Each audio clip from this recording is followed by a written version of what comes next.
Bismillahirrahmanirrahim. Assalamualaikum warahmatullahi wabarakatuh. Innal hamdalillah hamdan katsiran tayyiban mubarakan fihi kama yuhibbu rabbuna wa yarda. Wa asyhadu an la ilaha illallah wahdahu la syarika lah wa asyhadu anna Muhammadan abduhu wa rasuluh. Allahumma salli wa sallim ala nabiyyina Muhammadin sallallahu alaihi wasallam wa ala alihi wa ashabihi wa man tabi'ahum bi ihsanin ila yaumiddin, amma ba'd. Akhwati fillah rahimani wa rahimakumullah. Alhamdulillah di siang hari ini dengan izin dan pertolongan dari Allah kita bisa melanjutkan kembali kajian rutin kita, masih mengkaji kitab Panduan Amal Sehari Semalam ditulis oleh Ustaz Abu Ihsan dari rahimahullah. Kita sampai pada sifat salat Nabi Sallallahu Alaihi Wasallam poin 19 ya. Qala al-mu'allif rahimahullah ta'ala, kata pengarang kitab ini, semoga Allah senantiasa menjaga beliau. Sifat salat Nabi yang ke-19, bersikap pertengahan ketika bersujud. Ini termasuk perkara yang diperintahkan oleh Nabi Sallallahu Alaihi Wasallam. Suaranya kemana katanya?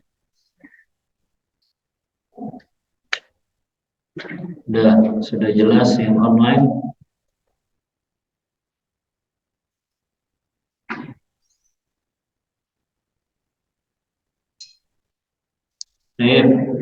Bersikap pertengahan ketika bersujud.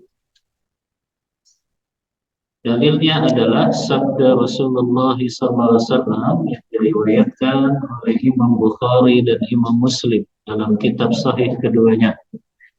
Rasulullah SAW bersabda, "I'tadilu fis sujudi wa la yabsut ahadukum dira'aihi in bisatal kalbi." Pertengahanlah di dalam kalian sujud. Janganlah salah seorang dari kalian menjulurkan kedua lengannya ketika sujud seperti anjing yang menjulurkan kedua kaki depannya.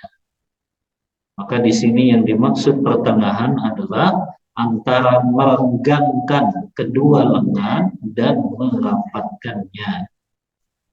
Dan tidak boleh sujud dengan meletakkan kedua lengan ke lantai tempat kita sujud. Itu kata Rasulullah seperti anjing yang menjulurkan kedua kaki depannya. Tapi kalau ada orang sujud seperti anjing ini, apakah sholatnya sah atau enggak? Dia tempelkan kedua lengannya ke tempat sujud. Sah tidak sholatnya? Sah, tapi tidak sempurna pahalanya. Ini masuk ke dalam perkara yang dilarang dalam sholat.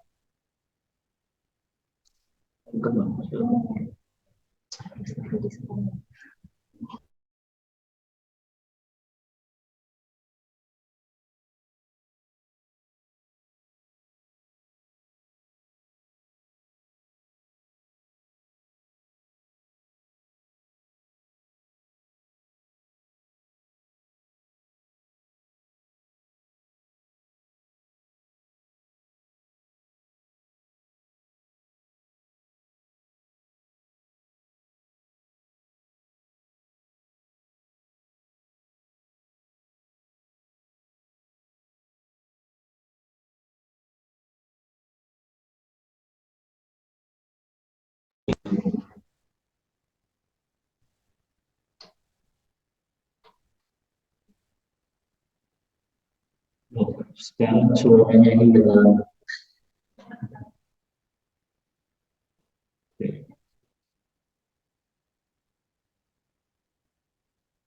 Memang asalnya yang online datang aja deh. Ya.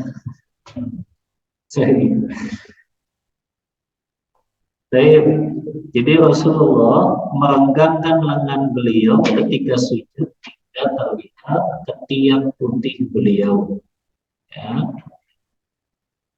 Namun ini kalau kita sholatnya sendirian, tapi kalau sholatnya berjamaah itu tidak dianjurkan karena akan mengganggu sebelah kanan dan juga kirinya. Jadi kalau kita sholat sendirian, ya, itu usahakan renggang posisinya tidak sih. Kalau sholatnya sendirian, kalau sholatnya berjamaah kan susah, jalannya pendek-pendek, ya.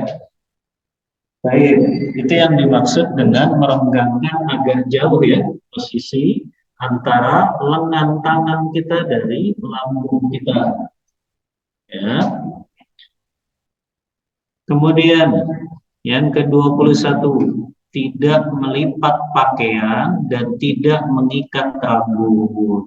Tapi ini khusus bagi kaum laki-laki. Ini masuknya ke dalam perkara yang dimakruhkan ketika sholat, umat. Ya. Jadi perkara dalam sholat, umat. Mati apa nyala?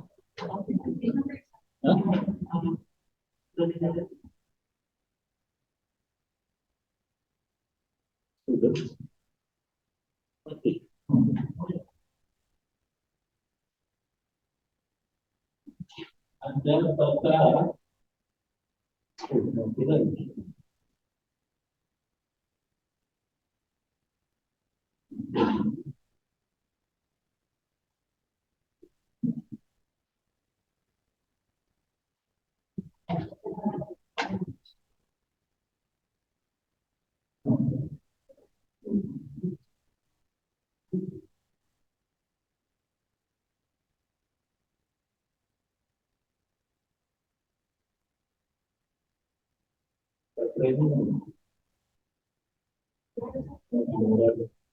seperti ini. Yang online gimana?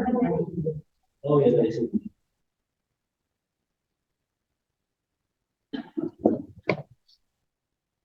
Jadi ada perkara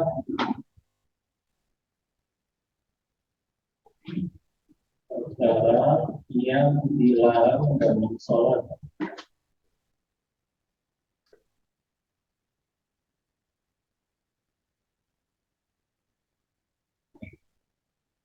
Perkara yang dilarang dalam sholat itu dibagi menjadi dua.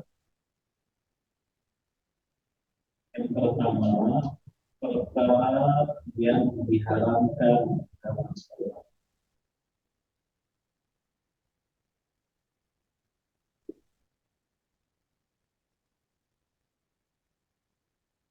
Kedua, perkara yang dimanfaatkan.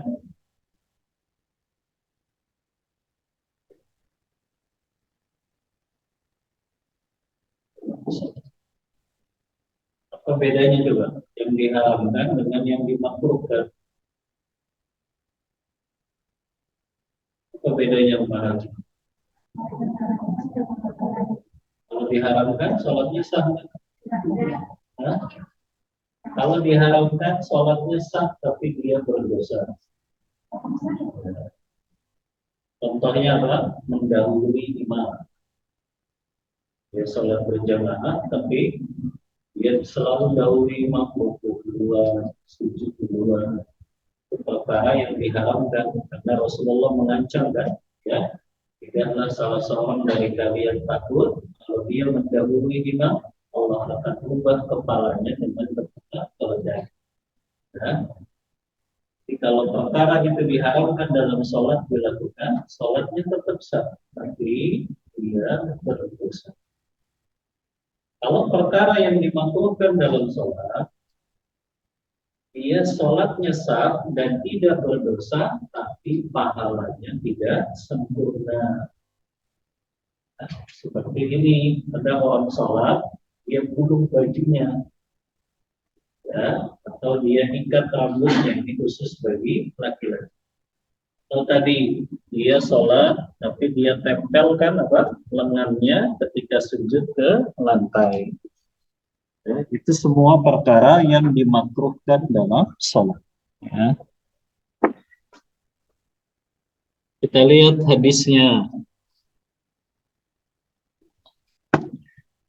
Rasulullah SAW bersabda, "Umirtu an asjuda ala sab'ati a'zum wa la naqfita thiyaba wa la sya'ra." Aku diperintahkan sujud di atas 7 anggota tubuh, dan kami juga dilarang melipat pakaian, dan kami pun dilarang mengikat rambut. Larangan ini berlaku hanya untuk laki-laki mengikat rambut ya. Tapi kalau menggulung pakaian sama, itu berlaku bagi perempuan dan juga laki-laki.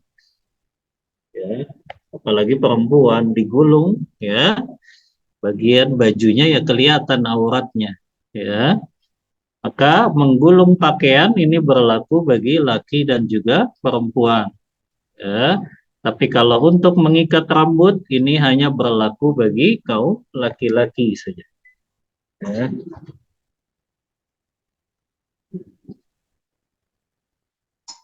Baik. Yang ke-22, duduk istirahat sebelum bangkit. Nah, ini yang disebut dengan julusul istirahah. Ya, julusul istirahah, duduk istirahat. Yaitu ketika bangkit dari rakaat pertama ke rakaat kedua, atau bangkit dari rakaat ketiga mau ke rakaat yang keempat. Disunnahkan duduk istirahat hingga tenang. Itulah yang sahih dari Rasulullah, apabila mengerjakan rakaat ganjil, beliau tidak bangkit kecuali setelah duduk dengan tenang. Inilah yang disebut dengan julusul istirahah atau duduk istirahat. Ya. Yang ke-23, tidak meludah ke arah depan ataupun ke kanan. Ini kalau masjidnya masih tanah ummahat, maka boleh untuk meludah, tapi meludahnya ke arah kaki sebelah kiri. Itu kalau masjidnya masih tanah dulu ya. Itu kalau sahabat sholat, ada saja mereka yang meludah ke tanah tersebut. Maka Rasulullah bersabda, "Idza shalla ahadukum fala yabsuk amamahu wala an yaminihi wal yabsuk an yasarihi aw tahta qadamai." Jika salah seorang dari kalian sedang sholat, maka janganlah ia meludah ke arah depannya atau ke arah kanannya, namun hendaklah dia meludah ke kiri atau ke bawah kakinya. Ya. Nah, ini bisa kita praktekkan di zaman sekarang, tapi bukan berupa ludah ummahat. Nah, mungkin kan kita lubah ke keramiknya masjid. Tapi kita bisa misalnya ingin mengeluarkan sisa-sisa makanan. Tahu sisa-sisa makanan ya ummahat? Biasanya kan kita mungkin habis makan ada yang nyelip di bagian gigi-gigi kita. Kalau itu kita telan, batal tidak sholatnya? Batal ummahat. Karena itu yang dimaksud dengan al-aklu wasyurbu amdan. Oh, nggak kedengeran kan? Nggak kedengeran berarti dari tadi. Jadi kalau ada sisa-sisa makanan di bagian gigi, kemudian ketika kita sholat, keluar itu sisa makanannya. Boleh nggak ditelan ummahat? Boleh nggak ditelan sisa makanannya? Tidak boleh. Itulah yang membatalkan sholat juga. Jadi sisa-sisa makanan, habis gimana dong? Ya dikeluarkan dengan cara tadi, diludahkan ke arah kaki sebelah kiri. Ya. Jadi jangan ditelan, kalau ditelan batal. Walaupun cuma sisa-sisa makanan saja. Itulah yang dimaksud dengan al-aklu amdan. Di antara perkara yang membatalkan sholat adalah makan secara sengaja. Maka termasuk sisa-sisa makanan itu keluar ketika sholat dan kita telan itu, maka itu membatalkan sholat. Ya. Kemudian hal ini menunjukkan larangan meludah ke arah depan. Nggak boleh ya kalau meludahnya ke arah depan. Karena itu adalah arah kiblat. Sebab seorang insan yang sedang sholat sesungguhnya dia bermunajat kepada Allah Ta'ala. Maka kalau dia mau meludah, maka hendaklah dia meludah dalam sholatnya ke sebelah kiri. Ya. Demikian juga, walaupun dia meludah di luar sholat,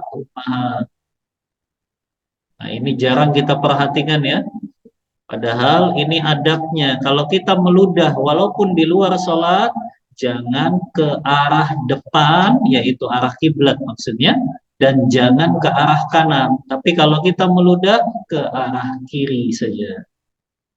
Ya, ini disebutkan demikian juga janganlah ia meludah ke arah kanan walaupun itu di luar sholat. Namun hendaklah ia meludah ke kiri bila tidak ada orang lain di situ, atau ke bawah kakinya bila lantai masjid terbuat dari tanah atau pasir. Kalau tidak, hendaklah ia meludah pada sapu tangannya atau pada pakaian atau yang sejenisnya. Nah ini boleh ummahat. Kalau ummahat ngerasa ini reaknya sudah nggak enak dan ummahat bawa tisu, boleh ya dikeluarkan dalam sholat di tisunya tersebut, ya, atau bawa sapu tangan gitu ya, maka dikeluarkan saja ke sapu tangannya, maka itu diperbolehkan. Kemudian yang ke-24, tidak mengerjakan sholat saat mengantuk berat. Apabila seseorang sedang mengantuk berat sehingga ia merasa tidak akan mampu untuk memahami dan mentadabburi bacaan salatnya, maka hendaklah ia tidur terlebih dahulu baru kemudian salat. Bahkan lebih dari itu, apabila seseorang mengantuk berat ketika sedang sholat sehingga ia tidak mengerti apa yang dibaca, maka hendaklah ia keluar dari sholatnya kemudian tidur terlebih dahulu hingga keadaannya pulih kembali. Rasulullah bersabda dalam hadis riwayat Bukhari dan Muslim. Kata Rasulullah, "Idza na'asa ahadukum wa huwa yusalli falyarqud hatta yadhhaba anhu an-naum fa inna ahadakum idza shalla wa huwa na'isun la yadri la'allahu yastaghfiru fayasubbu nafsahu." Kata Rasulullah, jika salah seorang dari kalian mengantuk berat saat mengerjakan sholat, maka hendaklah ia tidur dahulu hingga ngantuknya hilang. Karena apabila salah seorang dari kalian mengerjakan sholat dalam keadaan mengantuk, ia tidak tahu, barangkali ia ingin minta ampun, tapi ia justru mencaci dirinya sendiri. Tapi ini tetap berlaku ummahat, jangan sampai waktunya keluar dari waktu yang sudah ditetapkan dari waktu-waktu sholat. Jadi jangan menganggap, saya masih ngantuk ini. Akhirnya diteruskan tidurnya, bablas keluar waktu sholatnya, maka ini juga termasuk dalam ayat fawailul lil musallin. Ya. Jadi dia boleh istirahatkan dulu sebentar saja, ya. Setelah itu dia harus tetap mendahulukan bangun untuk menunaikan sholat fardu. Ya, makanya sebagian ulama menganggap hadis ini hanya boleh diterapkan dalam sholat-sholat sunnah saja. Ini menurut sebagian ulama, ya. Walaupun memang sebagian ulama mengatakan baik sholat fardu maupun sholat sunnah, kalau dalam keadaan ngantuk boleh ditunda sebentar, tapi kemudian menunaikannya tetap pada waktu sholatnya. Jangan sampai dia keluar dari waktu sholat. Yang ke-25, tidak mengangkat pandangan ke langit. Maksudnya apa Ummahat? Pandangan matanya ketika sholat harusnya kemana? Ke tempat sujud. Tapi ini dia malah mandangnya ke langit. Ini juga masuk ke dalam perkara yang diharamkan atau dimakruhkan dalam sholat. Hah? Memandang matanya ke langit, perkara yang diharamkan atau dimakruhkan dalam sholat, dimakruhkan. Ya, mengangkat pandangan ke langit ketika sedang sholat banyak dilakukan orang muslim. Padahal apa yang mereka perbuat ini termasuk perkara yang dilarang syariat. Bahkan Rasulullah sangat keras dalam melarang umatnya berbuat demikian. Beliau sallallahu alaihi wasallam bersabda memperingatkan kaum muslimin akan hal terlarang tersebut.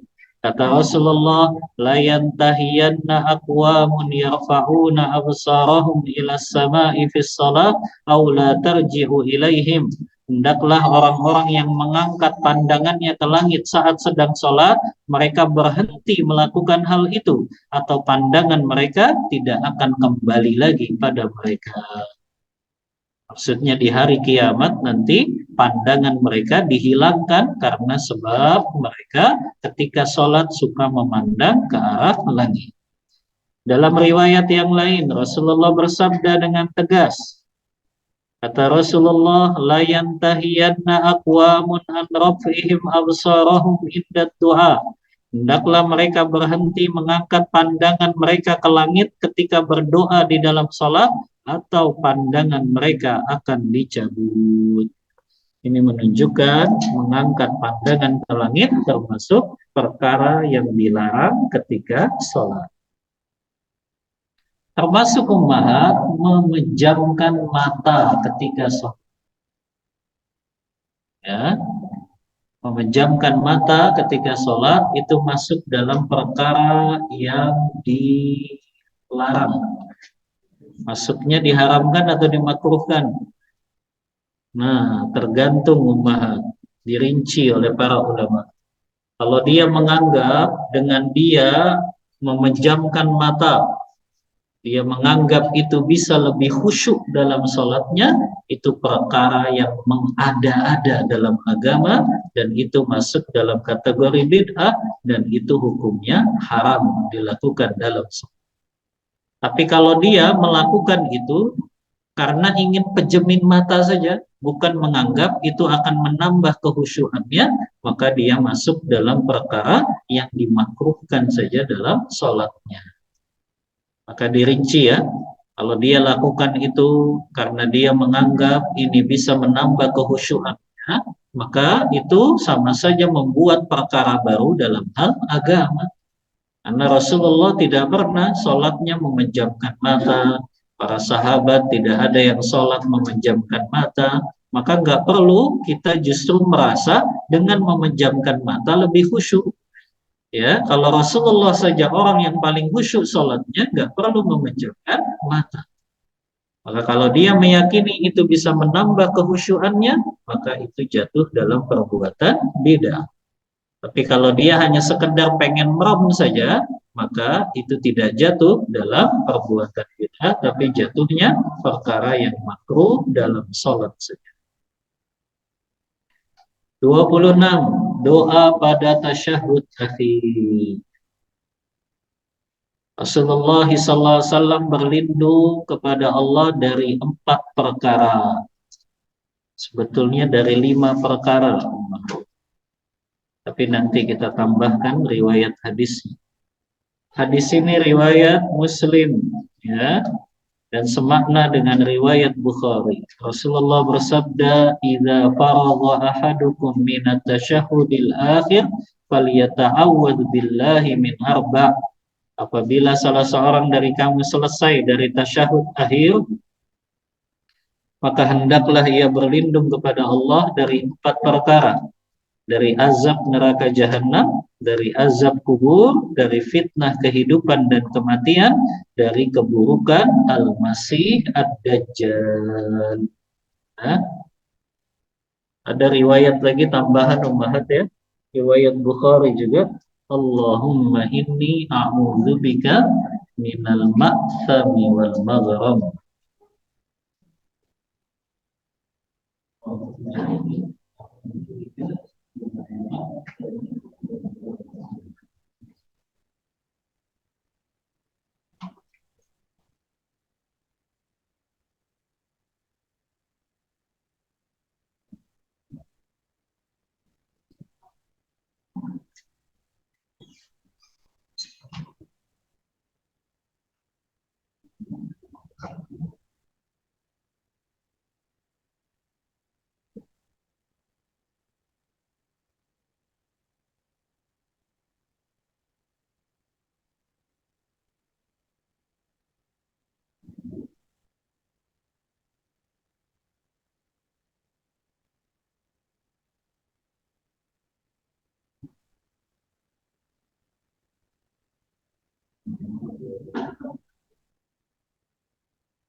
Allahumma inni a'udzubika minal mahzani wal maghrib, artinya aku berlindung kepadamu ya Allah dari jatuh ke dalam dosa dan dari jatuh ke dalam hutang. Ya Allah, sesungguhnya aku berlindung kepadamu minal maksam, dari jatuh ke dalam dosa, wal maghrib, dari jatuh ke dalam hutang. Ini yang sering Anda jelaskan ya. Rasulullah saja berlindung dari yang namanya hutang. Karena kenapa? Karena ketika ditanya oleh sahabat, ya Rasulullah, ma'aktsara tasta'idzu minal maghrib. Wahai Rasulullah, kok di antara doa yang paling sering engkau baca adalah engkau berlindung dari hutang? Apa jawabannya Rasulullah? Li'anna rajula idza gharima haddatsa fakadzaba wa wa'ada fa akhlafa. Kata Rasulullah, karena sesungguhnya seseorang kalau sudah menjadikan hutang sebagai kebiasaannya, kalau dia bicara dia akan dusta, kalau dia berjanji dia akan mengingkari. Kemudian setelah baca 5 doa perlindungan ini umat, maka ummahat boleh membaca doa-doa yang bebas sesuai dengan hajat masing-masing. Karena inilah yang dimaksud hadis Rasulullah, di antara doa yang mustajab adalah fi duburi kulli sholat, setiap selesai sholat 5 waktu. Ulama beda pendapat memang. Apa yang dimaksud setiap sholat 5 waktu? Sebagian ulama menafsirkan makna hadis doa mustajab itu setiap selesai sholat 5 waktu adalah setelah membaca tasyahud akhir dan doa perlindungan ini. Baru di situ dia berdoa dengan doa yang panjang, karena di sini doanya mustajab ketika selesai membaca doa tasyahud akhir dan juga doa minta 5 perlindungan ini. Ya, jadi perbanyak doa ketika tasyahud akhir, karena itu termasuk doa yang mustajab. Yaitu berdoa saat tasyahud akhir. Karena itulah yang dimaksud dengan fi duburi kulli salat.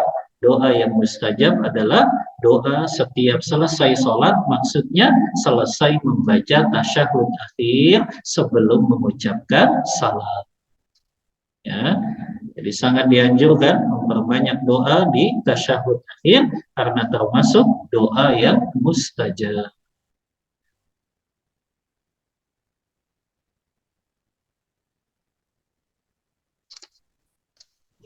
Paham sampai sini Ummahat? Baik. Kita lanjut yang ke-15. Salat sunnah sehari semalam. Di sini disebutkan dulu keutamaan melaksanakan salat-salat sunnah. Yang pertama, salat sunnah itu penyempurna dan menutupi kekurangan salat wajib. Dalilnya hadis riwayat Imam Ahmad, Ibnu Majah, dan hadis ini disahihkan Syekh Albani. Rasulullah bersabda, "Awwalu ma yuhasabu bihil abdu salatuhu, fa in kana atammaha kutibat lahu tammatan, wa in lam yakun atammaha qala Allahu azza wa jalla, unzuru hal tajiduna li abdi min tatawwu fatukammilu biha faridatahu, thumma zakatu kadzalika, thumma tu'khadul a'malu ala hasabi dzalik." Kata Rasulullah, yang pertama kali dihisab dari diri seorang hamba ialah salatnya. Jika salatnya sempurna, akan dituliskan pahalanya dengan sempurna. Namun jika tidak sempurna, Allah berfirman kepada malaikat, lihatlah apakah kalian mendapati hambaku itu mengerjakan sholat sunnah yang dapat menyempurnakan sholat wajibnya, demikian juga dengan zakatnya. Kemudian amal perbuatan lain pun diperlakukan seperti itu juga.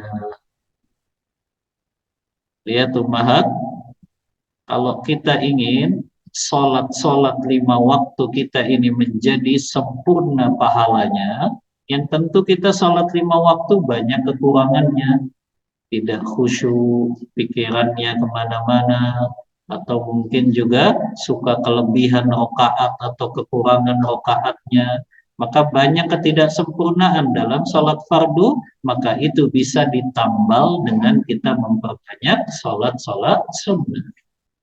Ya.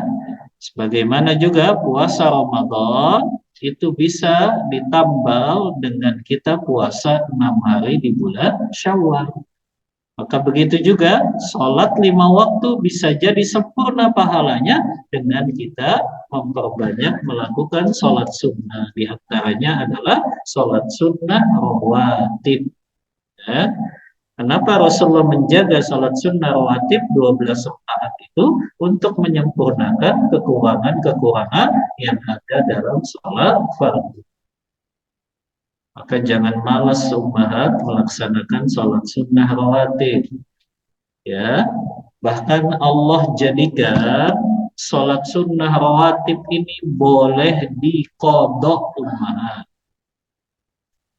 Sholat sunnah rawatib boleh diqodok, boleh diganti ummahat.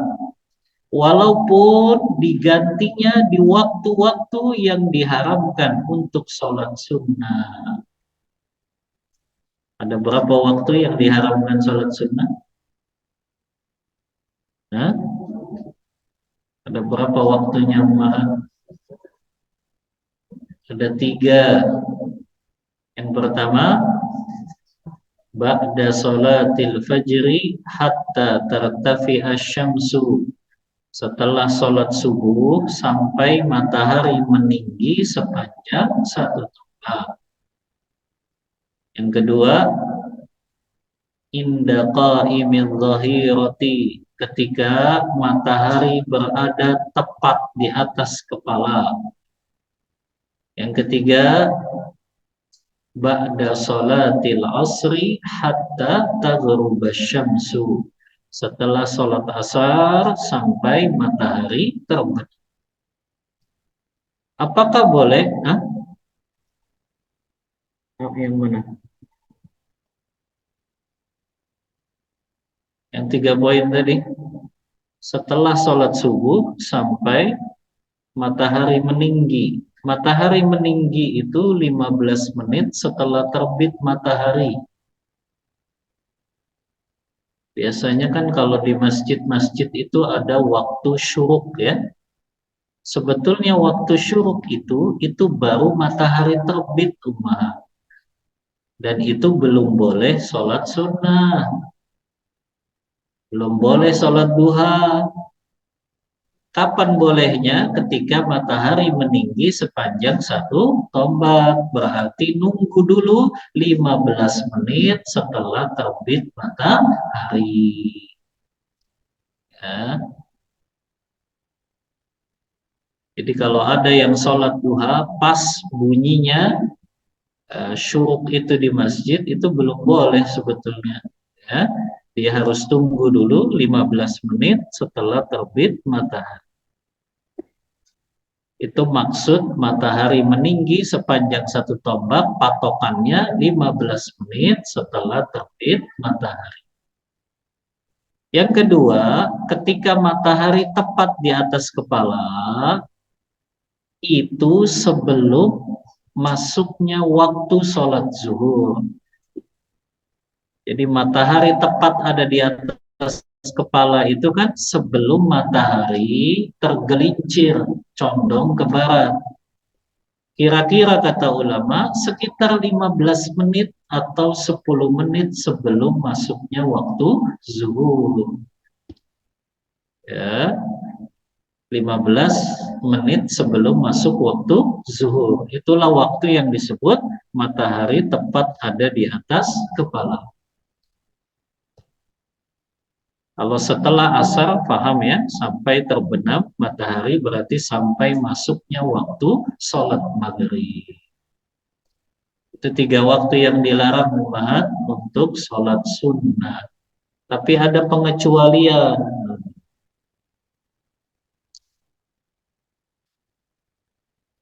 Pengecualian. Pengecualian.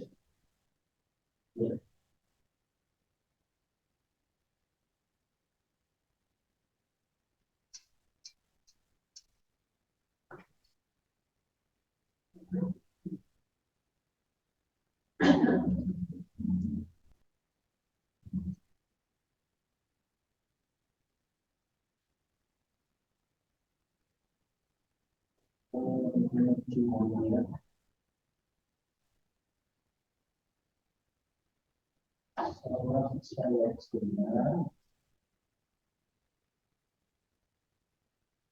yang tetap boleh dilakukan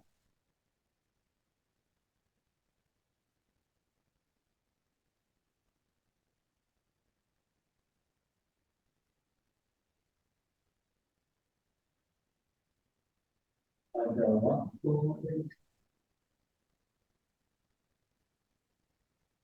yang diharapkan untuk sholat.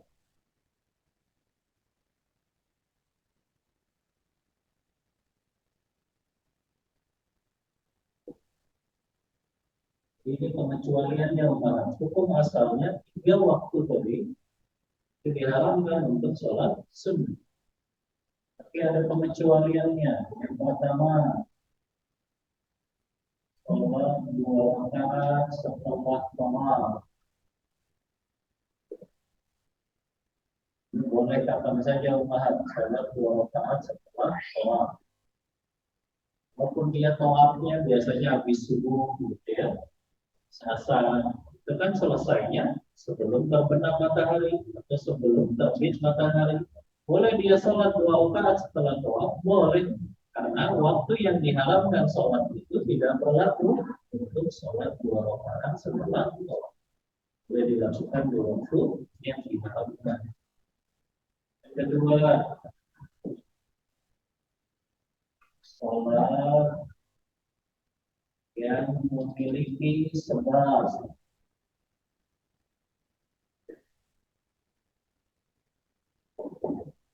Apa contohnya Umar? Sholat yang memiliki sebab? Tahiyatul masjid. Kenapa kita sholat tahiyatul masjid? Karena sebab masuk masjid. Kedua, sholat 2 rakaat setelah wudu.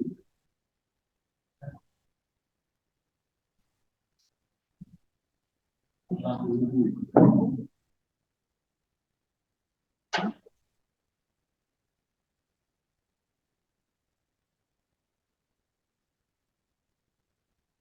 Ketiga, sholat apa lagi yang memiliki sebab? Sholat gerhana. Jadi mungkin gerhana bulannya itu setelah asar munculnya. Ya, kita boleh sholat sunnah karena ada sebab. Masuk sholat istikharah. Sebabnya tidak ada. Dia minta pilihan atau minta petunjuk untuk mengambil keputusan. Ya, misalnya ada ummahat gitu ya, yang dilamar gitu sama seseorang, tapi datangnya habis sholat asar. Kemudian dia nunggu jawabannya paling lambat sebelum masuknya waktu sholat maghrib. Ya, jadi ada ikhwan ngelamar, kemudian dia ngasih waktu ke akhwatnya, saya tunggu jawabannya sebelum masuk waktu sholat maghrib ya. Boleh nggak dia istikharah setelah asar itu? Boleh. Ya, karena itu termasuk sholat yang memiliki sebab. Ya. Yang ketiga, ini yang tadi Anda sampaikan, mengkodok sholat sunnah wajib. Mengkodok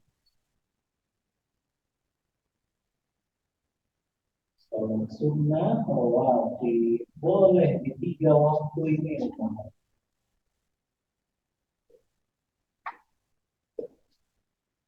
Setelah subuh misalnya ummahat, ya, kesiangan bangunnya, kemudian setelah sholat subuh pengen sholat sunnah 2 rakaat sebelum subuh untuk mengqadanya boleh.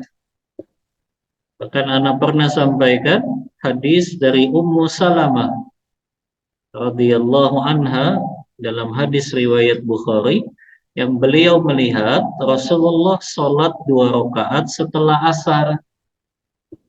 Kemudian ditanya sama Ummu Salamah, ya Rasulullah, sholat apa itu 2 rakaat setelah asar? Bukankah tidak ada sholat setelah asar? Maka Rasulullah mengatakan, syagholani bani fulan. Tadi setelah sholat zuhur, aku kedatangan tamu. Yang tamu itu menyibukkan aku, sehingga aku nggak sempat untuk sholat 2 rakaat setelah zuhur. Maka 2 rakaat yang aku lakukan setelah asar tadi untuk mengqadha, mengganti 2 rakaat setelah zuhur. Hanya diperbolehkan mengqadha sholat sunnah rawatib walaupun di waktu-waktu yang diharamkan untuk sholat tadi. Ya, maka ini kemudahan ummahat yang Allah berikan kepada kita, bahwa untuk menyempurnakan sholat kita, maksudnya pahala sholat fardu kita, kita menjaga sholat sunnah rawatib. Yang ternyata Allah kasih kemudahan juga untuk kita menjaga sholat sunnah rawatib, boleh untuk diqadha. Tapi maksudnya boleh diqadha ini kalau memang meninggalkannya ada uzur syar'i ummahat. Boleh ummahat sengaja, habis zuhur ngantuk nih, ntar aja sholat, ya, ba'diyahnya habis asar, ya nggak bisa. Maksudnya di situ memang ada uzur gitu. Sebagaimana Rasulullah tadi, misalnya uzurnya memang ummahat habis sholat zuhur ngantuk sekali, tidur, akhirnya ketiduran, nggak sempat untuk sholat 2 rakaat setelah zuhur, bangun-bangun asar. Boleh nggak mengqadha sholat 2 rakaat setelah zuhur? Boleh, ya, karena di situ ada uzur, dia ketinggalan sholat sunnah 2 rakaat setelah zuhurnya. Nah, ini kemudahan dari syariat, ya, yang Allah perintahkan kepada kita. Maka sholat sunnah rawatib boleh untuk diqadha atau diganti walaupun tadi di waktu-waktu yang diharapkan untuk sholat, ya. Baik, keutamaan yang kedua, menjaga sholat sunnah, mengangkat derajat dan menghapus kesalahan hamba. Berdasarkan hadis Tsauban radhiyallahu an bahwa Nabi sallallahu alaihi wasallam bersabda, "Alaika bi kathratis sujudi lillah, fa innaka la tasjudu lillahi sajdatan illa rafa'aka Allahu biha darajah wa hatta anka biha khati'ah." Hendaknya kalian memperbanyak sujud kepada Allah. Sesungguhnya apabila kamu bersujud kepada Allah sekali saja, niscaya Allah akan mengangkatmu 1 derajat dan akan menghapuskan 1 kesalahan. Yang dimaksud memperbanyak sujud di sini adalah memperbanyak sholat sunnah. Jadi bukan seseorang banyak sujud saja tapi nggak sholat, salah. Yang dimaksud di sini adalah dia memperbanyak sholat sunnah, itu semakin mengangkat derajat dan menghapuskan dosa-dosanya. Walaupun dosa di sini yang dimaksud dosa-dosa kecil saja. Yang ketiga, sebab terbesar masuk surga bersama Rasulullah. Ini keutamaan sholat sunnah.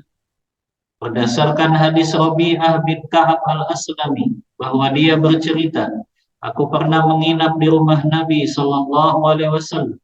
Aku membawakan air untuk wudhu dan buang air beliau. Beliau pun berkata, wahai Ka'ab, wahai Rabi'ah bin Ka'ab, mintalah sesuatu kepadaku. Maka kata Rabi'ah, aku ingin menjadi salah seorang yang menemani engkau di surga, wahai Rasulullah. Adakah permintaan lain, kata Rasulullah? Kata Rabi'ah, enggak, itu saja wahai Rasulullah. Aku minta agar aku bisa menemani engkau di surga. Maka apa kata Rasulullah? Maka a'inni, ya, maka tolonglah aku agar engkau bisa meraih apa yang engkau inginkan, bikasratis sujud, dengan engkau memperbanyak sujud. Apa yang dimaksud memperbanyak sujud? Memperbanyak sholat-sholat sunnah. Ya. Yang keempat, keutamaan menjaga sholat-sholat sunnah, amalan sunnah yang paling utama setelah jihad. Berdasarkan hadis Tsauban, bahwa suatu hari Rasulullah bersabda, istaqimu walan tuhsu wa'lamu anna khaira a'malikum as-salat wa la yuhafidhu 'alal wudu'i illa mu'min. Bersikap luruslah dan kalian takkan dapat menghitung amal-amal soleh. Ketahuilah bahwa amalmu yang terbaik adalah salat, dan orang yang selalu menjaga wudu adalah orang yang beriman. Maknanya di sini, amalan yang terbaik setelah sholat 5 waktu adalah menjaga sholat-sholat sunnah kita. Yang kelima, sholat sunnah mendatangkan keberkahan, yakni apabila sholat ini dikerjakan di rumah. Nah, ini termasuk hak-haknya rumah. Apalagi ummahat sebetulnya paling berpeluang besar tuh banyak sholat sunnah, ya, karena para ummahat kan memang sholat fardu yang paling baik adalah di rumah. Tapi jangan sholat fardu saja, dia jaga sholat sunnah rawatibnya. Karena pernah sampaikan hadis Ummu Habibah, kan? Riwayat Muslim. Kata Ummu Habibah ketika beliau meriwayatkan hadis tentang sholat sunnah rawatib 12 rakaat itu, sami'tu Rasulullah sallallahu alaihi wasallam yaqul, aku mendengar langsung Rasulullah bersabda, man shalla thintai raka'ataini, ya, man shalla thintai asyara raka'atan, siapa yang menjaga 12 rakaat sholat sunnah sehari semalam, bunyalahu baitun fil jannah, Allah akan bangunkan rumah untuknya di surga. Apa kata Ummu Habibah? Ma taraktuhunna mundu an sami'tuhunna min Rasulillah sallallahu alaihi wasallam. Aku gak pernah meninggalkan 12 rakaat sholat sunnah rawatib semenjak aku mendengarnya dari Rasulullah sallallahu alaihi wasallam. Lihat ya, begitu cepatnya para sahabiyah mengamalkan ilmu yang mereka miliki. Ya, kata Ummu Habibah, setelah aku dengar itu dari Rasulullah, aku nggak pernah tinggalkan 12 rakaat salat sunnah rawatib sehari semalam. Dan ini yang mendatangkan keberkahan pada rumah kita, ummahat. Kalau ingin rumah kita dicurahkan rahmat, dicurahkan keberkahan, dicurahkan maghfirah, maka tunaikan hak-hak rumah. Di antaranya hak rumah adalah kita jadikan rumah kita ini perbanyak dengan sholat-sholat sunnah. Sebagaimana hadis yang diriwayatkan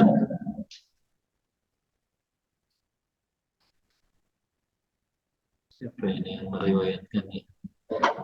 Idza qada ahadukum as-shalah fi masjidihi falyaj'al li baitihi nasiban min salatihi fa innallaha ja'ilun fi baitihi min salati khairan. Kata Rasulullah, apabila salah seorang dari kalian usai salat di masjid, hendaklah ia menyisakan sebagian salat untuk dikerjakan di rumah. Karena Allah menjadikan kebaikan dari sholatnya di rumah tersebut.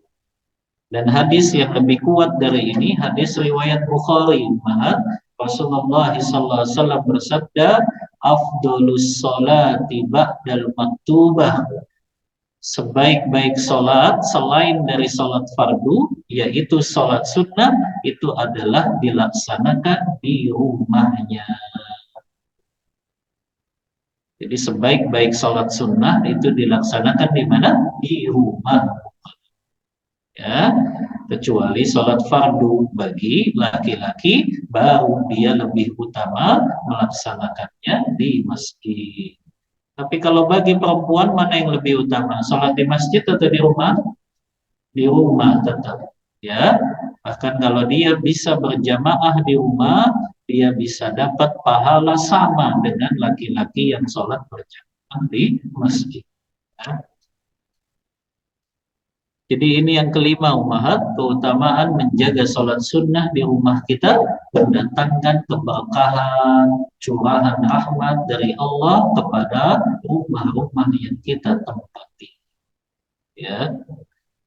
Kemudian yang keenam, keutamaan menjaga sholat sunnah menanamkan kecintaan hamba kepada Rabb-Nya.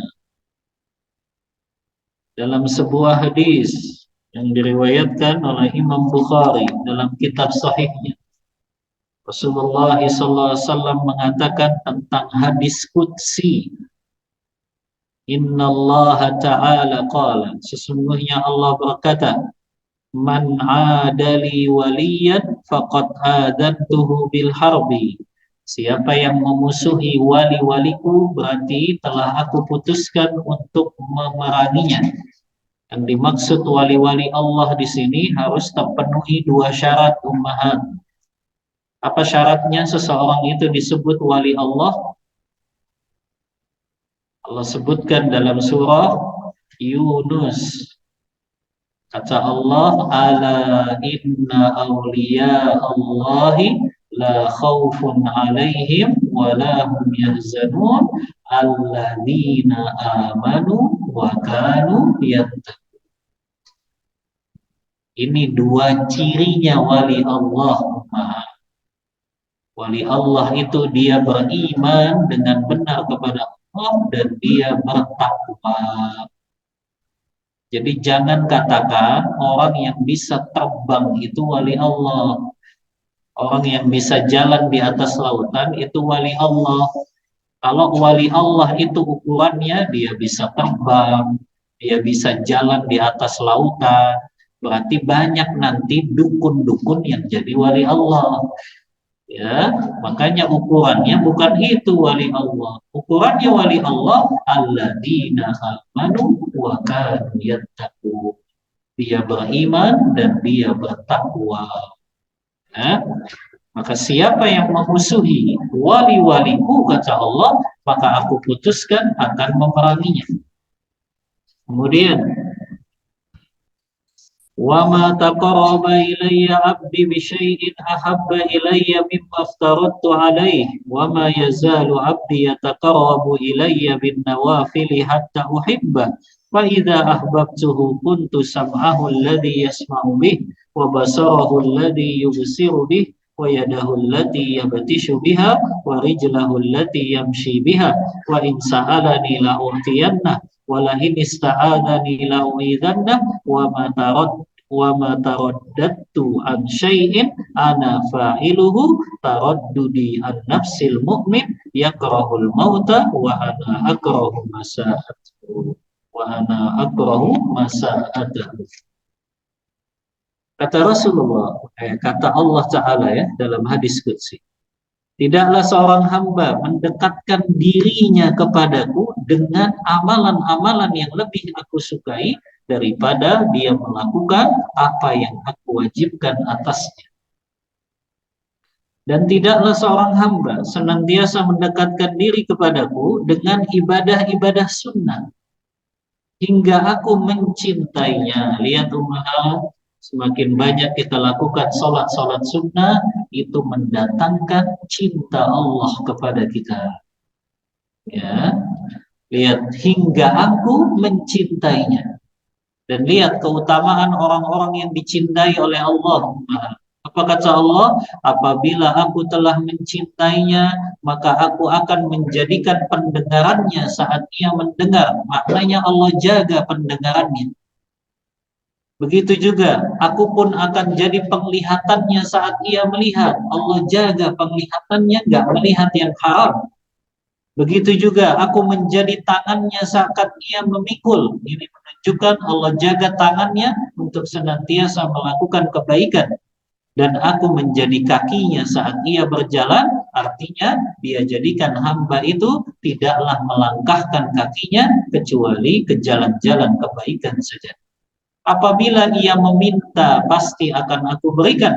Dan apabila ia minta perlindungan, pasti aku akan berikan baginya perlindungan tersebut. Sungguh tidak pernah aku merasa bimbang atau ragu untuk berbuat sesuatu yang akan aku lakukan, sebagaimana pada saat aku hendak mencabut nyawa seorang mukmin yang tidak menyukai kematian, sementara aku tidak ingin menyakiti dirinya. Maka sesungguhnya kecintaan Allah kepada seorang hamba akan muncul kapan? Ketika hamba tersebut konsisten, istiqamah, menjaga kewajiban-kewajibannya, dan dia iringi itu dengan amalan-amalan sunnah. Termasuk di situ dengan menjaga sholat-sholat sunnah. Ya, sholat sunnah rawatib kah, sholat qiyamul lail kah, sholat witir kah, sholat duha kah, ya, maka dia jaga itu mengundang cinta Allah datang kepadanya. Ya. Asarnya jam berapa, Umar? 48. Berarti materinya kita cukupkan sampai sini. Kita buka diskusi dan tanya jawab. Allah Ta'ala a'lam bishawab. Wa sallallahu ala nabiyyina Muhammadin wa ala alihi wa sahbihi.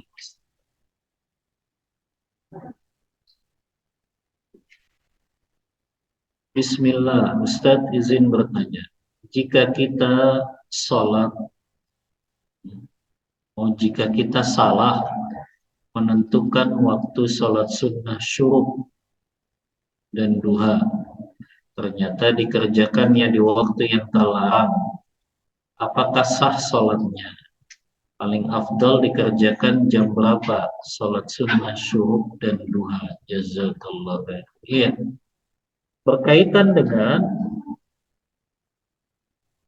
sholat isyraq atau sholat syuruk, kalau memang dia salah ternyata melakukannya di waktu yang masih diharamkan sholat, maka tetap sholatnya sah umat, hanya saja dia berdosa. Ya. Adapun waktu yang paling afdol, kalau sholat syuruk itu kan hadisnya berkaitan dengan tidaklah seorang muslim dia sholat subuh berjamaah di masjid, kemudian setelah itu dia tidak bergeser dari tempatnya, dia berzikir kepada Allah. Apakah dia membaca zikir, istighfar, membaca Al-Quran, atau hadir di majelis ilmu sampai matahari meninggi sepanjang satu tombak. Maka setelah itu dia sholat 2 rakaat, maka dia dapat pahala haji dan umrah secara sempurna. Itu yang paling afdol untuk sholat syuruk, ya sholat duha di awal waktu. Jadi sholat syuruk itu maksudnya sholat duha di awal waktu. Yang itu berlaku bagi mereka yang sholat subuh berjamaah di masjid. Nah, dan dia menunggu berzikir kepada Allah sampai matahari meninggi sepanjang satu tombak. Nah, itu kalau waktu yang paling afdol untuk sholat subuh, setelah matahari meninggi sepanjang satu tombak, dia langsung sholat. Itulah yang dikatakan Rasulullah, itu dia dapat pahala haji dan juga umrah. Ya. Adapun waktu yang paling afdol untuk sholat duha berbeda lagi, umat. Ya. Kalau waktu yang paling afdol untuk sholat duha itu justru tidak di awal waktu memang, ya. Tapi ini waktu sholat duha yang paling afdol itu justru ketika panasnya mulai agak terik, umat. Ya, panasnya mulai agak terik. Ya, di antaranya ya Rasulullah SAW menyebutkan ya waktu yang paling afdol, yang paling utama untuk sholat duha dalam hadis riwayat Muslim, dalam kitab sahihnya Rasulullah mengatakan ya sholatul awwabin hina tarmadul fisal. Salatnya awabin, salat awabin itu disebutnya salat duha, umat. Salatnya orang-orang yang kembali bertaubat kepada Allah. Kapan waktu yang paling afdolnya? Dilaksanakan ketika unta mulai kepanasan. Berarti ketika panasnya mulai agak terik tuh. Jam berapa, umat? Hah? Setengah 10, jam 10 ya. Kapan batas akhirnya waktu sholat duha? Sebelum sebelum apa? Sebelum matahari tepat ada di atas kepala tadi. Berarti 15 menit sebelum masuknya sholat zuhur. Itu waktu berakhirnya. Tapi waktu afdolnya tadi ketika matahari sedang teriknya, ya, yaitu ketika unta-unta mulai kepanasan, ya.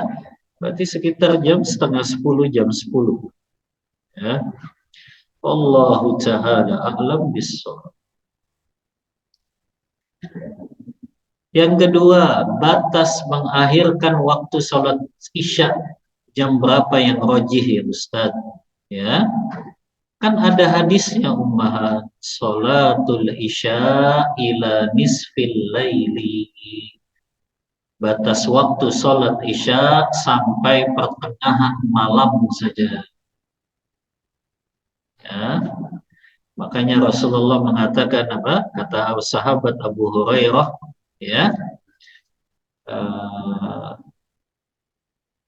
anna Rasulullah sallallahu alaihi wasallam, sesungguhnya Rasulullah sallallahu alaihi wasallam membenci salat tidur sebelum isya dan berbincang-bincang yang tidak bermanfaat setelah salat isya.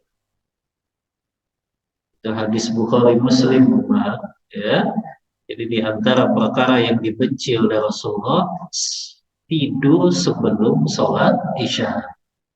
Karena pasti sholat isyanya apa? Kebablasan, ya. Itu waktu yang paling sahih umat pertengahan malam. Bagaimana tahu pertengahan malam umat? Tinggal dihitung waktu awal malam sampai akhir malam. Contoh misalnya sekarang maghrib jam berapa? Jam 6. Subuhnya jam berapa? Setengah 5. Tinggal dibagi 2 saja. Jam 6 sampai setengah 5 berapa jam?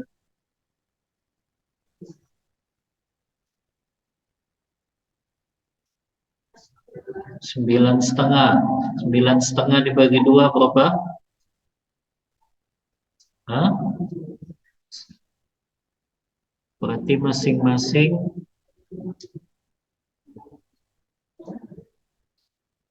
berapa menit? Berapa jam, berapa menit? Hah?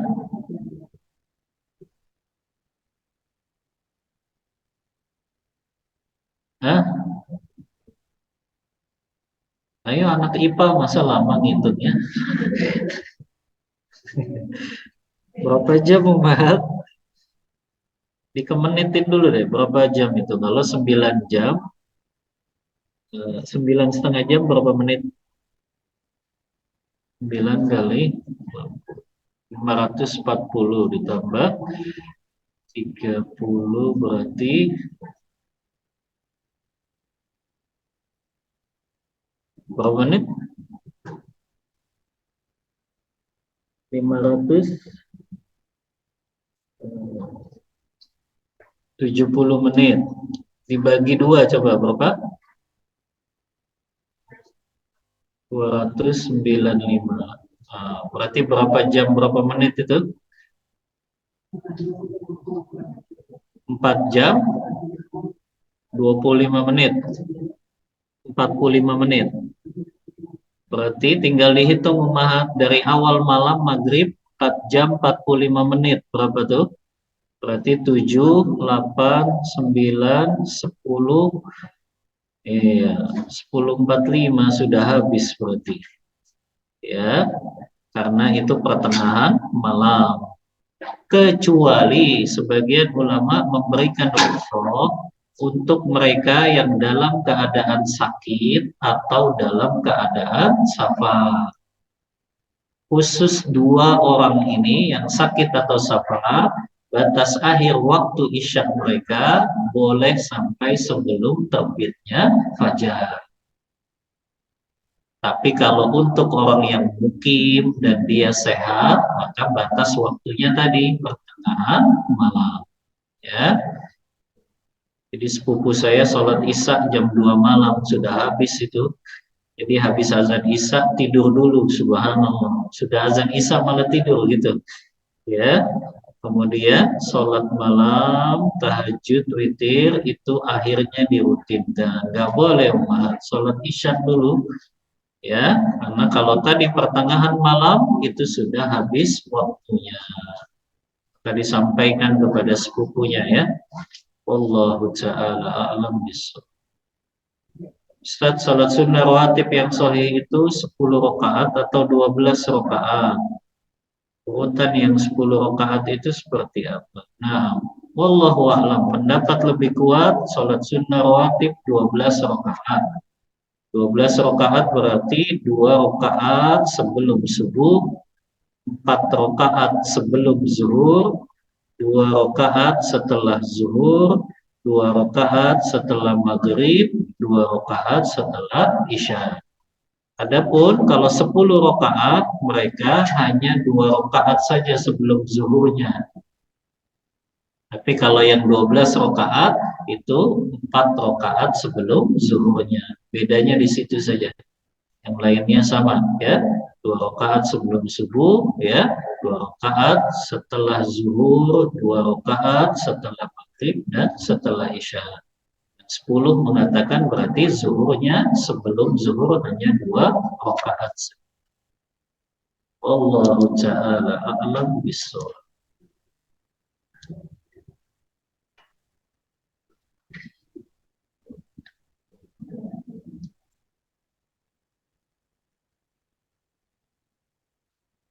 Wah, dari mana ini pertanyaannya? Dari awal. Izin bertanya, saudara kami di kampung di kampung ayam berkeliaran tidak di kandang. Tetapi pemilik tetap mengklaim, apa itu mengklaim? Nah, mengklaim ayam-ayam yang berkeliaran itu tidak boleh dimiliki orang lain, dipotong orang lain, meskipun ayam tersebut mengganggu dengan kotorannya, merusak tanamannya dan lain-lain.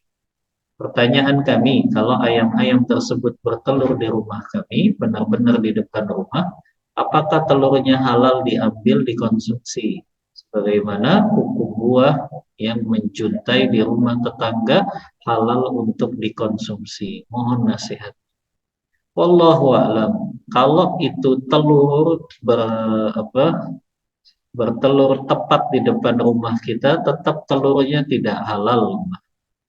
Walaupun ayam itu mengganggu rumah kita, yang kita minta ganti rugi gangguannya saja. Karena dia sebab merusak misalnya tanaman yang kita miliki. Tapi tetap bagian dari ayam itu nggak boleh kita ambil. Ya, maka yang boleh kita minta ganti rugi itu boleh. Tapi mengambil bagian dari ayam tersebut tidak diperbolehkan. Ya. Wallahu ta'ala a'lam bishawab. Apakah anak termasuk namimah saat anak memberitahu ke kawan anak yang anak berani bersaksi dia orang baik dan suka nolong sama siapa saja? Sebut si A bahwa kawan anak itu sudah digibahin, dijelekin oleh kawan kita, anak juga sebut si B. Padahal kawan ana si A sudah baik banget ke si B, tapi si B di belakang si A jahat hati dan suka ngomongin di belakang. Karena ana nggak terima perlakuan si B yang kurang adab dan terima kasih ini, tapi ana nggak berani nasehatin juga. Apa nggak berani? Apa boleh ana bilang saja ke kawan ana si A supaya hati-hati sama si B, karena dia jahat udah karena dia udah jahat sama kamu di belakang. Saya sedih padahal si A ini udah baik sama si B. Kira-kira begitu, Ustaz. Ini kayak kisah ABG saja. Baik. Kalau kita tahu orang itu menggibahi saudari muslimah kita, kita harus bela.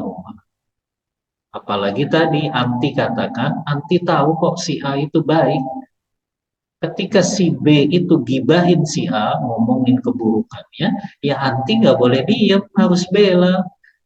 Ya, sebagaimana kisahnya Ka'ab bin Malik ya, yang pernah Anda ceritakan dalam hadis Bukhari dan Muslim. Ketika Ka'ab bin Malik kan nggak ikut apa perang Tabuk. Ketika Rasulullah sampai di Tabuk, kan Rasulullah tanya tuh, kemana ya Ka'ab bin Malik?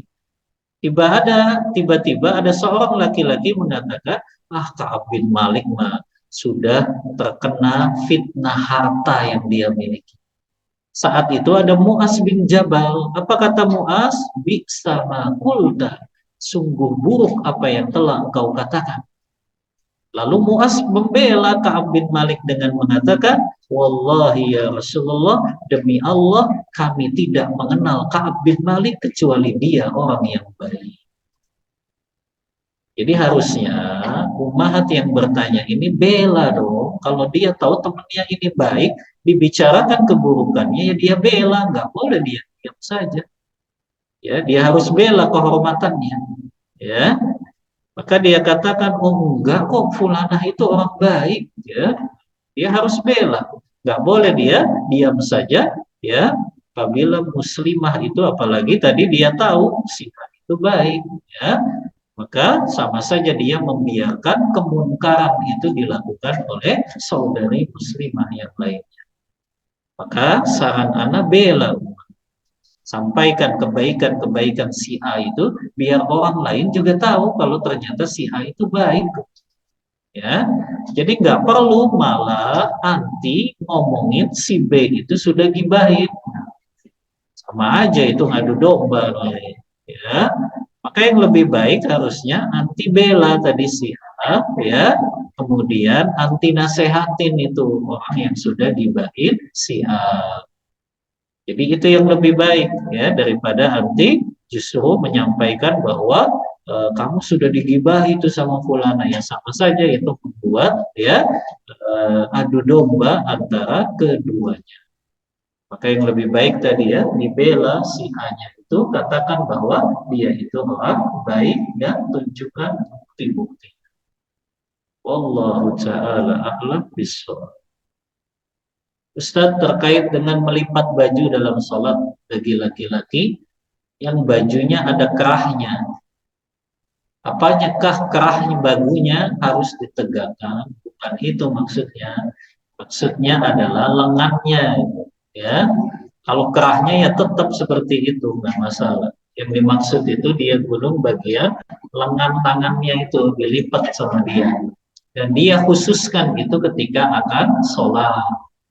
Ya, maka itu yang dilarang, menggulung baju ketika sholat bagi laki-laki. Adapun kerahnya ya nggak apa-apa, dia menggulungnya. Allah Ta'ala a'lam bishawab. Ustaz, berdoa di setiap sujud, apakah doanya boleh yang ada dalam Al-Quran atau hanya boleh doa dalam hadis saja? Bebas semua, berdoa dalam sujud boleh dengan doa dari Al-Quran, doa dari hadis boleh. Berdoa setelah tasyahud, apakah di akhir sholat wajib saja atau di setiap sholat sunnah? Boleh, justru dianjurkannya di setiap sholat sunnah juga. Jadi baik sholat fardu maupun sholat sunnah, tetap kita memperbanyak doa di tahiyat yang setelah ya mengucapkan tasyahud di tahiyat yang terakhir. Maka ini berlaku umum ummahat ya, karena Rasulullah mengatakan di antara doa yang mustajab doa setelah melaksanakan sholat. Afwan Ustaz, menambung pertanyaan. Jika laki-laki celananya menutupi mata kakinya, dilipat bagian pinggang celananya, apakah ini termasuk melipat kain yang dilarang? Kalau ini nggak dilarang, ya, justru itu dianjurkan supaya celananya tidak menutupi mata kakinya, tidak isbal gitu. Karena Rasulullah kan mengancam ya orang-orang yang isbal ini ya, apakah dia di dalam sholat maupun di luar sholat, maka Allah tidak mau mengajaknya bicara, Allah tidak mau memandangnya pada hari kiamat nanti. Maka kalau dia sholat memang lebih baik dia lipat itu bagian celananya agar tidak menutup atau agar tidak isbal ya, menutup bagian mata kakinya. Ya. Makanya kalau orang sholat tapi bagian mata kakinya tertutup isbal, maka sholatnya sah, tapi dia termasuk berdosa. Karena Rasulullah menyatakan dalam hadis Bukhari, "Ma min asfalil ka'baini minan nar." Bagian yang menutupi mata kaki itu adalah bagian dari neraka. Wallahu ta'ala a'lam bishawab. Selesai gimana pertanyaan? Kita cukupkan kajian kita pada siang hari ini. Mohon maaf bila ada kata yang kurang berkenan. Wallahu ta'ala a'lam bishawab. Wa sallallahu ala nabiyyina Muhammadin wa ala alihi wa sahbihi wasallam. Kita tutup kajian kita membaca doa kafaratul majlis. Subhanakallah wa bihamdika asyhadu an la ilaha illa anta astaghfiruka wa atubu ilaik. Walhamdulillahi rabbil alamin. Wassalamu alaikum warahmatullahi